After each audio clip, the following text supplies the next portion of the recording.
Eng kelib tushgan savol x 150 va y 100 bo'lganda demak mushukcha koordinatasini aniqlang. Gotoy x y bu boshlang'ich nuqta. Yana bu yerda x ni kiritamiz biz. Bu yerda x ni kiritamiz. X barobar deb ekranga chiqadi. Mushukchani yoniga. Endi mushukchani ko'rsatmasin degan o'sha joyda chiqadi. X barobar deb chiqqanda biz 150 ni kiritib enterni bosamiz.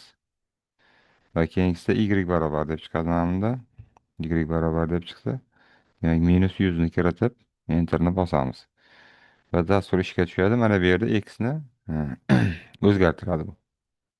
Change x ni o'zgartiradi. X ni qanchaga o'zgartiray deyapti. Bu x'imiz 150 qo'shilgan minus 100. Minus 100 teng bo'ladi. Nimaga? 50 ga teng bo'ladi mana. 50 ga teng bo'ladi.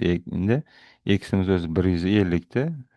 X'imiz o'zi 150 dan ekranga chiqarish bo'ladigan bo'lsa, chiqaradigan bo'lsak, buni nima qiladi bu? Mana bu yerda x 150 ga yuqorida mana bunga 50 ni yana qo'shadi. 50 ni qo'shadi va bu nimaga teng bo'ladi? 200 ga teng bo'ladi.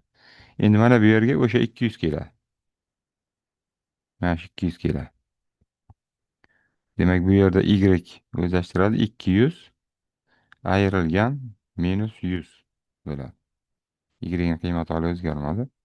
Demak bu nimaga teng bo'ladi? 300 ga teng bo'ladi. 300 ga teng bo'ladi. Endi y ga 300 ni qo'shadi mana bu yerda.